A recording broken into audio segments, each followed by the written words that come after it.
love coming down there, and Yeah.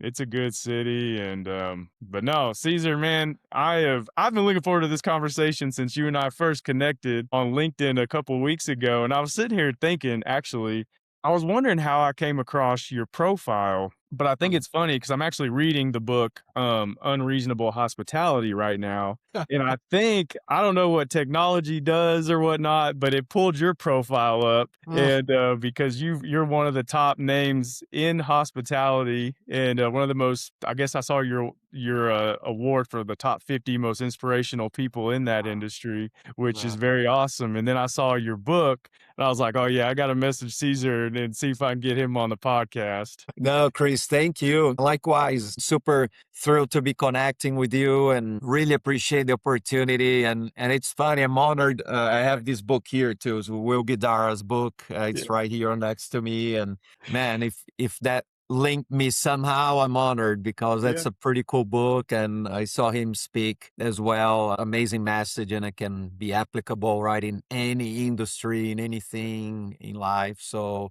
appreciate that you reached out, and yeah, honored to be here and speaking to you. Yeah. No, and same here. And Caesar, I think it's awesome that it did link us somehow because your story and your book is much different than that book, in a lot of ways. And you had sent me a voice memo talking a little bit about it, and then I started really digging in. And man, you've got an incredible story, and I've got your book on the website, so people will be able to go find it. But the Powers of Addiction is the title of your book, and man, I would love for you, Caesar, just to kind of jump in and just talk a little bit about your life and how you got into hospitality in the first place. And then and I don't know what triggered, the struggle you had with addiction, but you're very outspoken and vulnerable about it and talking about your path to overcoming it. And I think I saw you've been sober now for over a decade, Yeah. which congratulations, man. That's awesome. And I was watching some of your Instagram videos too about just spreading positivity and being a positive light in the world, which I'm all about. And that's what this podcast is all about too. But no, I'd love for you just to share your journey from kind of where it began and where it's at now. Yeah. Yeah. Thanks, Chris. And yeah, it's man, what a journey. You know, so from Brazil. I was born there and spent my first 18 years there before I moved to Switzerland to study hotel school. To your point, how I end up getting into, hospitality was by being a bad student in a way, right? It's like I couldn't get into any good colleges because my GPA was horrible. Like I was really, really bad. So at the time in Brazil, hospitality was just starting to be, really a college degree. So they're pretty much taking anybody that has interest. But then concurrently, I started working as a room service assistant overnight at a great hotel in Sao Paulo. And I really enjoyed, right? Because there's a lot of, interaction with people and great energy. You work a lot of people from different backgrounds, and you create a very tight bond with anyone that's listening, ever worked in a restaurant or bartending. You create some very nice long lasting relationships. So great energy. And really that was the beginning of my career. I just fell into it and enjoyed, and the rest is history. But it's interesting going back to also the addiction piece. My dad is an alcoholic. And so I grew up in that environment. I started drinking very early. I writing my book. I think the first one, I'm not really sure when I had the first sip of alcohol, but I was really young. I was like 7 or 8 years old, try a beer and, really quite didn't like the taste, but then start drinking other things. So to some degree, it was kind of part of my life, and I start drinking on daily basis early on from like high school. I was drinking pretty much every day, and I was always a party guy, so it was kind of I saw as my way of life and being normal, and that becomes a narrative that you support, that you create. And so to me, for example, blacking out was normal. It's like, hey, it's like, this is, what do you mean you don't black out, right? So yeah, that carried on for a long time, and we can talk a little bit more on how it evolved and everything. But to your point, very very fortunate to have 11 years of sobriety. Really wouldn't be possible without my family, which they've been tremendous and very supportive. And I think to your comment as well on about spreading positivity, and thanks for doing a show about these, engaging, supporting men. And because I think we need to, and part of as to the why I did the writing is really because I felt so lonely during that time, and you feel there's something wrong with you, or you're ashamed of what you're battling, right? So if someone is battling addiction or something else, everybody has something going on in their lives. And I thought, wow, if I want my own bias to change, my own perception, is like I have to do something about it, right? I have to share my journey so I can be part of the change and not sustain the narrative, right? The perception. So that's kind of how that came about, and yeah, it's a journey. Yeah. Yeah, no, absolutely, and I'm sure it's an ongoing one, for sure, and I'm glad you brought that up because I had someone else on the podcast recently who was writing about someone in their life who was struggling with alcohol, and, as men, as guys, we tend to bottle things up, we don't we have a lot of responsibility, you wanna take care of everyone else, you think you're fine, until you're not, and then you learn, it hits you like a train, most of the time when you're not really expecting it. But I'm glad you talk about that piece of it, and then finally overcoming the maybe embarrassment of putting that out there and writing about it. But Mhm. how I guess my question for you, Caesar, because I see it as the outside of man, like what you did and what you've been doing, how powerful and positive that is for other people that may be struggling with something similar. And they maybe without them talking about it, they can now read your book and see some of the things you went through and be inspired by you to change their own life. But how challenging was it for you to sit down and maybe relive some moments that were tough? And actually, did you have moments where you were battling with yourself of, should I write this and share this with the world? Should I keep this to myself? I mean, what was the process like for you when you were writing the book? Yeah. Yeah. Wow. That brings a lot of memories, that question. Yes. So it's interesting. So I began writing right at the beginning of my sobriety. So I had my kind of awakening. How my awakening came about. Listen, I was having a lot of issues physically, mentally, memory. I was having the shakes. I was really getting to a point where you know, wasn't going in well. And I was very fortunate that my rock bottom was relatively high. And as you get to know a lot of people that deal with addiction, you see people that lost everything, right? They lost their family, they went to jail, I don't know how many times. And it's still a lot of takes more than what you think, man, wasn't that enough? Right? So I was very fortunate that I haven't had any major consequences to that degree, but I saw it coming. And at the time, our daughter Gabby was, I don't know, 2 years old or so. And thankfully, I had a little bit of clarity in some moments where I said, what am I doing? What I'm doing to her is worse than what I resent my father for. And I want to be able to have a life with her, right? I want to provide her with a great foundation, a great opportunity in life. And staying this path is not going to get there, right? I was going to die or definitely lose my family, everything. So, anyway, I try to get sober, you go through many assumptions. Well, perhaps I really don't have an issue, and you try to manage. It never worked. And then I had a few relapses. But then at the time that I started really my sobriety journey, I started kind of journaling. So I began writing as if I was writing a book, but I never thought I would publish, right? So it was very therapeutical because I was reliving, to your point, I was reliving everything. It's like, hey, how did it start? Right. And was there a line that eventually crosses, because addiction is like a silent disease? It's creeping a little bit until you wake up one day and boom, you have a big problem. So I wrote for about, I'll say, 4 months or so, and then I stopped, right? I carried on with life, and life went on for several years. And then I was 7 years sober, and I saw a friend of mine that he wrote a couple books here in Atlanta, Chris Tuff, great guy. And I saw that he got sober. So we lost track, because we had relocated a little bit. So I reached out to him and said, "Hey, Chris, congrats. I've been sober too." And we, start reconnecting. So then I sent to him what I had written. And he was the first person that I shared, right? Because up until, other than Laura, my wife, because up to that point, I was still so ashamed of my disease, of the things I've done. But I felt safe with him, right? Because I realized he's someone that I knew, I trust, and he would relate to a lot of what I'd written. So he read it and said, "Man," said, "you got to finish, right? You have a book here." So then to your point, I was, 7 years sober. It was during COVID. And so I finished writing, kind of, I took it from there.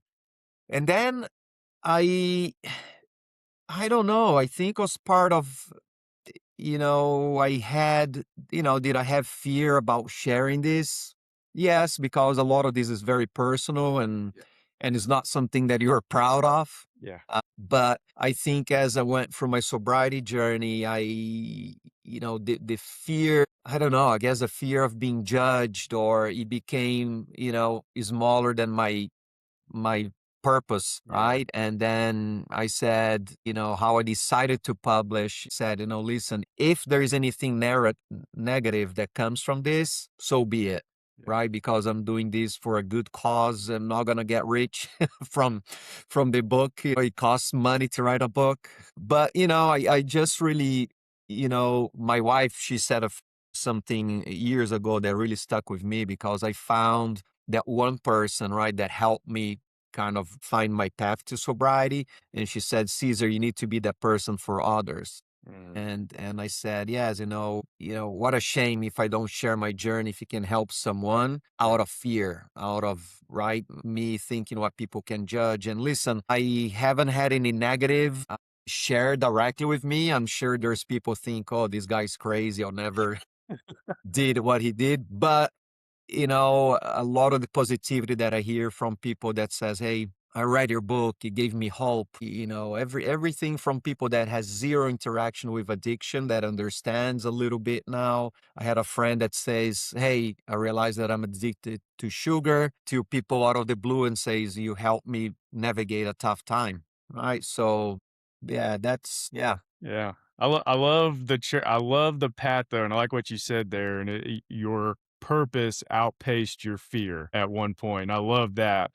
Kind of fear was up here, purpose here, and then it got here, and that's when you ran with it and knew you had to do what you needed to do to get your story out there. And you kind of talked about something, Caesar, it kind of leads me to another question because being in the hospitality industry, I mean, you're at some of the nicest hotels in the world. They have these awesome bars. I mean, you said you just got back from Vegas, all these places where you can go and have drinks. And I'm curious to know how you, I don't know, put up that barrier to say, like, this is great, for people, this is cool, but like, how do you keep yourself in that sober state of mind and not to give in to something that's so easy to Mhm. obtain? How do you personally keep yourself from that? Yeah, that's a great question. And I think that's what is challenging in our industries, because to your point, is so accessible. Yeah. And a lot of what we do is surrounded or anchored in networking alcohol, right? So it's easy to become part of your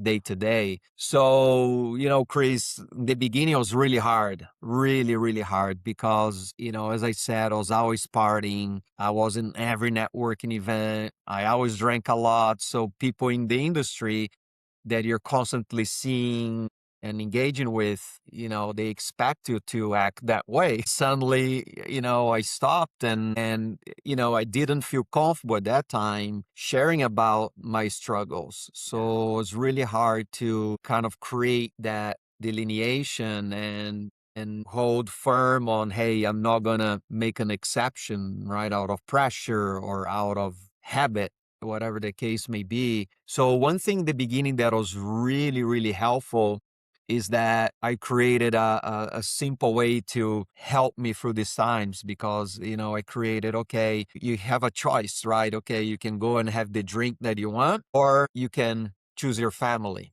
right? Because Yeah. if I choose the drink, this is gone. Yeah. And so that helped me a lot, at the times, like to really, then it made me much easier to stick to my decision and to hold that, right? Because it's like, okay, you own the drink, great, you can have it, but you're going to lose what you love the most. And is it Mhm. worth it? So that was kind of, my way of coping with it. And then now, thankfully, think to this conversation, right? I'm very open about it. I feel very comfortable. Listen, I don't preach to others, right? I've been there. I know how it feels. Don't want to impose my lifestyle, my decision to anyone. But I'm not shy of sharing about me.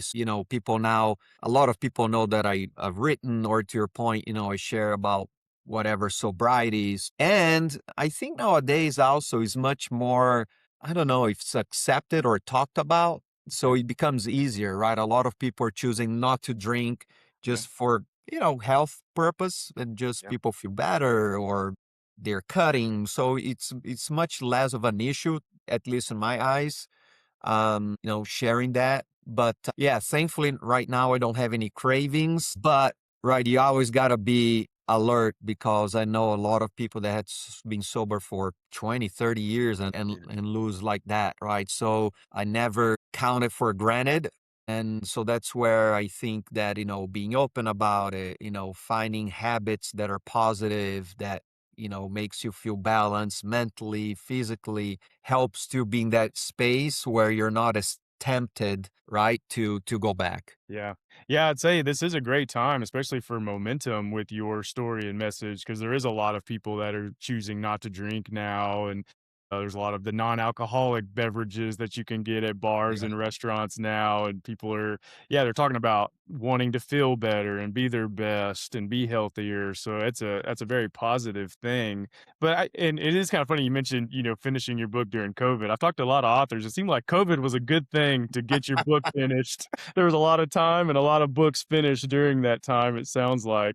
So Yeah. there was a positive of that time for sure. But Caesar, I'm curious to know too, so you obviously a lot of things have happened organically very good for you. You're talking about like keynote speaking now and doing a lot of things with your platform that you've been able to do just because of sharing your story. When you were really starting, when this book was coming out and these opportunities were starting to come, was there any, I guess, like from a professional standpoint, was there anybody, and I'm thinking of like you're working in a high level corporate role, was there any difficulty coming out with your story and worrying about consequences of your career and job? Or because it seems to have gone in more of a positive way for sure, Yeah. but were there any concerns or were there any issues with that when you were starting to put this out there? Oh yeah. Yeah. Honestly, that was the biggest concern I had. Yeah. Because from the personal side, that is, my family is very supportive. Even like our daughter, Gabby, she's 15 now. She read the book when I finished. So I was she was kind of 13 or so. So she knew about my journey because, I've done podcasts sharing about my journey, but then she read it. And one thing that kind of hit me hard, I'll go back and answer your question, but this came, so I want to share for whatever reason. Yeah. So anywhere she finished reading the book, and Laura and I were downstairs in the kitchen, and she looked my wife Laura in the eye and said, "Mom, how come you didn't leave him?" You know? And then Laura kind of paused and looked at her and said, "Well, because I know who your dad is deep down, and I knew he was there somewhere." Right. So to your point, you have those times where it really hits you hard, always regrets, things that I know say like, but also listen, I can go back and change the past, right? I can just focus on being a better person every day and do the best as I can for those around me and have a positive impact in the world and give back. And I think that's the lenses that I looked at because I said, if there is any consequences professionally, I was in a place where I'll be okay with it. Yeah. right? Because I don't want to live a life where I look back and says, "Wow, I wish I could have done something that I know is positive and I didn't do out of fear for something," right? Especially where, you made this comment earlier, right? We as men, we usually bottle everything.